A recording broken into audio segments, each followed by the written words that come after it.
আসসালামু আলাইকুম সবাইকে, কি অবস্থা সবার? আশা করি সবাই ভালো আছো। আমি তোমাদের শিফাত ভাইয়া। একটা কমন কোয়েশ্চেন, সেটা হচ্ছে যে একটা সিঙ্গেল স্টাডি প্ল্যানে কি আসলেই সব প্রাইভেট ভার্সিটি কভার করা পসিবল? উত্তর হচ্ছে হ্যাঁ। ঠিক আছে, আমি তোমাদের এমন কিছু সিক্রেট বলবো যেগুলো আসলে মোটামুটি কেউই শেয়ার করে না তেমন একটা, বাট এই একটা গাইডলাইন ভিডিও তুমি যদি মন ভরে দেখো এবং এরপরে তুমি যদি প্রিপারেশন শুরু করো, ইট ইজ টোটালি পসিবল। অর্থাৎ একটা স্টাডি প্ল্যান ফলো করবা, সব প্রাইভেট ভার্সিটিতে সিট নিতে পারবা। এই হচ্ছে কাহিনী। এবং একদম এন্ডে লাস্টে একটা কোর্স তোমাদের ধরাই দিব, যে কোর্সটা তোমরা যদি প্রপারলি মন দিয়ে করতে পারো, তোমাদের বাইরে থেকে মানে রিসোর্সেসও বাইরে থেকে কালেক্ট করতে হবে না, যা দেওয়ার ওইখানে দেওয়া আছে। ওকে, আসো তাহলে আমরা একটু ইন ডিটেল কিছু জিনিসপাতি দেখি। প্রথমত স্টাডি প্ল্যান বলতে আসলে আমরা কি বুঝি? স্টাডি প্ল্যান বলতে আমরা বুঝি হচ্ছে যে কয় ঘন্টা পড়বো, বা হচ্ছে কোন কোন সাবজেক্ট পড়বো, রাইট? বা কোন কোন টপিক পড়া যায়। কি বলছি বুঝতে পারছো? এটার যদি আমি তোমাদের একটা ব্রড একটা ক্যালকুলেশন দিই, মোস্ট অফ দ্য প্রাইভেট ইউনিভার্সিটিতে রাইট নাও, আমি যদি এভারেজ করি, এভারেজ করলে right now rejection rejection rate আছে 65%-এর মতো। অর্থাৎ এই বাকি 45% না, ইয়েস, বাকি 45% স্টুডেন্টস, বাকি 45 নাকি 45% স্টুডেন্টস বেসিক্যালি এরা হচ্ছে চান্স পায়। কি বলছি বুঝতে পারছো? এখন কথা হচ্ছে যে এই 45% স্টুডেন্টসদের মধ্যে আসলে তুমি নিজেকে কিভাবে বার্জিন করাবো, অর্থাৎ তুমি কেমনে ঢুকবা? এটা তো একটা অনেক কনজাস্টেড একটা জায়গা। কি বলছি বুঝতে পারছো? কারণ এখন কিন্তু রিসেন্টলি কিন্তু জানো হয়তো বা মেবি তোমাদের ব্র্যাক ইন নর্থ সাউথের মতন জায়গাগুলোতে কিন্তু এখন 10,000 মতন স্টুডেন্ট ভর্তি পরীক্ষা দেয়, সেখানে নেয় মাত্র কত? এবার তো ব্র্যাক তো একদম মানে হিস্ট্রি ব্রেক করছে। আমি সামার 2025-এর কথা বলতেছি, ব্র্যাক একদম হিস্ট্রি ব্রেক করছে। এত কম স্টুডেন্ট নিছে যেগুলো বলার বাইরে। কি বলছি বুঝতে পারছো? এবার সব থেকে হতাশজনক রেজাল্ট ছিল আর কি ব্র্যাকের ক্ষেত্রে। আচ্ছা, এনিওয়েজ, মাথায় রাখবার প্রথমত ইউজুয়ালি ভার্সিটিগুলা পরীক্ষা নেয় কিসের কিসের উপরে? ইংলিশ,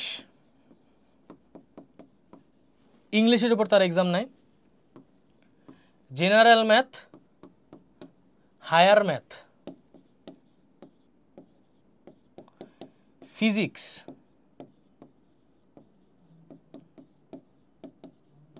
কেমিস্ট্রি,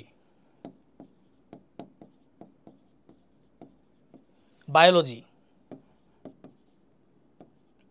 আর্কিটেকচার, এই সাবজেক্টগুলোর উপর বেসিক্যালি তারা এক্সাম নেয়। ঠিক আছে, এখন তোমার জাস্ট খুঁজে বের করতে হবে যে কোন ভার্সিটি আসলে আমাকে কোন ডিপার্টমেন্টের জন্য কোন কোন সাবজেক্টের উপর এক্সাম দিতে চাচ্ছে, অর্থাৎ এক্সাম দিতে বলতেছে। ঠিক আছে, যেমন যদি আমি তোমাকে একটা সরল ভাষায় একটা হিসাব দিই, যে ব্র্যাক যেটা করে ইঞ্জিনিয়ারিং স্টুডেন্টদের জন্য, তারা হচ্ছে ফিজিক্সের এক্সাম দিতে বলে, হায়ার ম্যাথের এক্সাম দিতে বলে, জেনারেল ম্যাথের এক্সাম দিতে বলে, ইংলিশের এক্সাম দিতে বলে। কি বলছি বুঝতে পারছো? এই সাবজেক্টগুলো। আবার তুমি যদি বায়োলজি রিলেটেড কোনো টপিকের উপর এক্সাম দিতে চাও, অর্থাৎ যেমন বায়োটেকনোলজি বা হচ্ছে ফার্মেসি বা মাইক্রোবায়োলজি, এগুলোর জন্য তারা আবার হচ্ছে এগুলো চায় না। এগুলোর জন্য তারা আবার হচ্ছে গিয়ে তোমার হায়ার ম্যাথ আর ফিজিক্স চায় না, তারা চায় হচ্ছে কেমিস্ট্রি, বায়োলজি। আবার যদি কেউ থাকে আর্কিটেকচারের জন্য তাদের দিতে বলে হচ্ছে এই দুইটা প্লাস আর্কিটেকচার। কি বলছি বুঝতে পারছো? এখন কেউ যদি ইঞ্জিনিয়ারিং প্লাস বায়োলজি দুইটা যদি একসাথে দিতে চায়, অর্থাৎ তার ফার্স্ট টার্গেট ছিল ট্রিপলি সিএসসি, আবার লাস্টে দিয়ে রাখছে মাইক্রোবায়োলজি, তাহলে তাদের এই সবগুলোর উপর এক্সাম দিতে হবে এক্সেপ্ট আর্কিটেকচার। ক্লিয়ার? কি বলছি বুঝতে পারছো? এখন এদিকে ব্র্যাক আবার এদিকে এটা করে রাখছে, এদিকে আবার নর্থ সাউথ কি করছে, এনএসইউ নর্থ সাউথ কি করছে, নর্থ সাউথ শুধুমাত্র বলছে অল ডিপার্টমেন্ট, ওর কাছে তুমি যেই ডিপার্টমেন্টই পড়ো না কেন, তোমার শুধুমাত্র ইংলিশ আর জেনারেল ম্যাথের উপর পড়তে বলবে। কি বলছি বুঝতে পারছো? ইংলিশের ভিতরে ওদের গ্রামার থাকে, বা ব্র্যাকেরও গ্রামার থাকে, রিডিং কম্প্রিহেনশন থাকে এবং এসে থাকে। এসে একটা বড় চান্স, যেটাতে মোস্ট অফ দ্য স্টুডেন্টস মারা খায়, কারণ এসের ফরম্যাট, বিকজ ওরা এসের ফরম্যাট ফলো করে, এসের ফরম্যাট দেখে, ওখানে ভোকাবুলারি কী কী ইউজ করছো সেটা দেখে, অনেক কিছু চেক করে আর কি তারা বেসিক্যালি। তো আমি তোমাদের এক কথা যদি বাংলা ভাষায় বুঝাই দেই, যে তোমার এই সাবজেক্টগুলোর ভিতরে আসলে ঘুরায় ফিরে তোমার পড়তে হবে। কি বলছি বুঝতে পারছো? এখন এই সাবজেক্টগুলো তুমি যে আসলে পড়বা, আমি তোমাকে প্রেফার করব এক্সামের কমপক্ষে 1 মাস আগে থেকে তুমি যদি তুখোর লেভেলের এইচএসসি স্টুডেন্ট হও, সেক্ষেত্রে তুমি পার ডে যদি 1 আওয়ার করে পড়ো, আবার 1 আওয়ার করে পড়ো, একটা গ্যাপ দিয়ে পার ডে তুমি 2 আওয়ার করে পড়বা ফর যে কোনো সাবজেক্ট। অর্থাৎ 1 ঘন্টা জেনারেল ম্যাথ পড়বা, 1 ঘন্টা হায়ার ম্যাথ পড়বা। কি বলছি বুঝতে পারছো? পড়তে পড়তে এই সিম্পল জিনিসটা তুমি একদম এক্সামের আগ মুহূর্তে বানায় দিবা 4 ঘন্টা। কি বলছি বুঝতে পারছো? এই জিনিসটা ডাবল হবে। এই হচ্ছে কাহিনী। এটা হচ্ছে এক্সামের 1 উইক আগে। বাট তুমি যদি তুখোর স্টুডেন্ট না হও, সেক্ষেত্রে তোমার যেটা করতে হবে সেটা হচ্ছে তোমার এখন বেসিক ক্লিয়ার করতে হবে। সেই ক্ষেত্রে কী করতে হবে? তোমার আগে টোটাল বেসিকটা ক্লিয়ার করে আনতে হবে। ক্লিয়ার করে এনে তারপরে হচ্ছে তোমার এই রুল ফলো করতে হবে। অর্থাৎ তোমার কমপক্ষে 2 মাস আগে পড়াশোনা শুরু করা উচিত। যদি না করতে পারো সেক্ষেত্রে আবার এখান থেকে তুমি শুরুতে 4 ঘন্টা পড়বা এবং একদম লাস্টে গিয়ে 8 ঘন্টা পড়বা। কি বলছি বুঝতে পারছো? এখন অনেক হয়তো হাসবে, প্রাইভেট ভার্সিটির জন্য এগুলো কি করে, কি বলে না বলে। গেস হোয়াট ব্রাদার, ওই যে 65% যে মানে রিজেকশন রেট, এটা একটু মাথায় রেখো আর কি। এখন প্রাইভেট ভার্সিটির যুগ আর আগের মতন নাই। It has changed, it has totally changed. আগের মতন এখন কিচ্ছু কাজ করে না প্রাইভেট ভার্সিটির ভিতরে। কি বলছি বুঝতে পারছো? এনিওয়েজ, এটা হচ্ছে টোটাল একটা স্টাডি প্ল্যান। অর্থাৎ তুমি যেই ভার্সিটি চান্স পাও না কেন, জাস্ট ওই সাবজেক্ট ওয়াইজ, ধরো তুমি যদি ইঞ্জিনিয়ারিং পড়তে চাও, তুমি higher math, physics, English, general math এইগুলো কভার করে যাবা for BRAC, for UIU, East West সবগুলোর জন্য। ও ইস্ট ওয়েস্টে আবার কেমিস্ট্রির সাথে থাকে। ওই যেটা বললাম আর কি, তোমার সাবজেক্ট চুজ করতে হবে যে তোমার ওই ভার্সিটির জন্য কোন সাবজেক্ট চাচ্ছে, ওইটার উপর তোমার পড়তে হবে। এখন কথা হচ্ছে যে কীভাবে পড়বো, তোমার কাছে তো রিসোর্সেস নাই। আবার এখানে একটা কাহিনী আছে, পাবলিক ভার্সিটির সিলেবাস অনেক এক্সট্রিম লেভেলের, বাট প্রাইভেট ভার্সিটির সিলেবাস আবার নাকি বলে একটু কম এক্সট্রিম। তাহলে এখন আমি কী করবো? এটার জন্য তোমাদের কাছে বেসিক্যালি একটা কোর্স, আমি যেটা একদম ফার্স্টে বলছিলাম যেটা কোর্স ধরাই দিব, সেটা হচ্ছে আমাদের all private university preparation course. কোর্সটা কেন তোমার জন্য পারফেক্ট আমি বুঝাই বলি। এই কোর্সে দেখবা এই আগের যতগুলো ভিডিও দেখতেছো, মানে এই যে সাবজেক্ট যেগুলো দেখতেছো সবগুলো কভার করা আছে।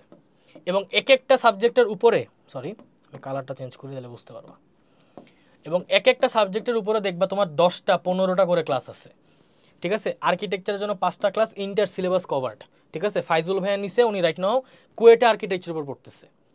এবং উনি ব্র্যাক, এনএসইউ যত প্রাইভেট ইউনিভার্সিটি এক্সাম দিয়ে সবখানে ক্র্যাক করছে। ঠিক আছে?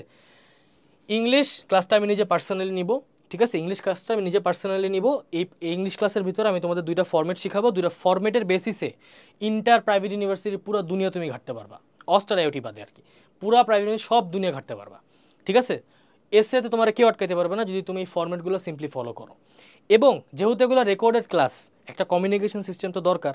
কারণ রেকর্ডেড ক্লাস যেগুলো, রেকর্ডেড কোর্স যেগুলো থাকে আর কি, কমিউনিকেট করতে পারে না। ঠিক আছে? অনেকে লাইভ কোর্স দেয়, রেকর্ডেড কোর্স দেয়। আমরা ক্লাসগুলো রেকর্ডেড রাখছি, কিন্তু you have a chance to communicate with us, and that is through our Discord group. আমাদের ডিসকর্ড গ্রুপে তুমি যে কোনো প্রকারের প্রশ্ন, যে কোনো প্রকারের সেশন, তুমি সব কিছুতে জয়েন করতে পারবা। অর্থাৎ প্রত্যেক ভার্সিটির আগে আমরা ইউজুয়ালি একটা লাইভে যাই। ওই লাইভে আমরা কি করতেছি না করতেছি সেটা তুমি আগাম বার্তা পাবা। ওই লাইভের স্লাইড শুধুমাত্র আমরা ডিসকর্ড গ্রুপে দিই। এবং এর পাশাপাশি হচ্ছে তোমাদের সেশন থাকে, অর্থাৎ প্রত্যেক ভার্সিটির এক্সামের আগে আমরা একটা সেশন করি। আমরা ডিসকর্ড চ্যানেলে বসি, আমাদের লাউঞ্জে একটা ডিসকর্ড চ্যানেল আছে, সেই চ্যানেলে আমরা বসে আমরা একসাথে ডিসকাস করি যে আসলে এইভাবে শুরু করা উচিত, কালকে এক্সাম হতে পারে, কালকে এক্সাম হইলে কি করবা না করবা, সিটগুলো কীরকম থাকতে পারে, অর্থাৎ বসার অ্যারেঞ্জমেন্ট কীরকম থাকতে পারে। ঠিক আছে? এক্সামে যাওয়ার আগে কি করা উচিত, লোকেশন যদি দূরে হয় কতক্ষণ আগে বের হওয়া উচিত, any type of question, motivation বাড়ানোর জন্য, তোমার পার্সোনাল কনফিউশন ক্লিয়ার করার জন্য। ঠিক আছে? এনি টাইপ অফ কোয়েশ্চেন আমরা এই সেশনের মধ্যে বেসিক্যালি গল্প করে করে আমরা সলভ করি। এবং এই শেষ না, আরও আছে। এর পাশাপাশি আমরা দিব একটা এক্সাম ব্যাচ ফ্রি। অর্থাৎ পড়তেছো, পড়া শেষ, সোনার বাংলাদেশ, এখন কি পরীক্ষা দেওয়ার পালা।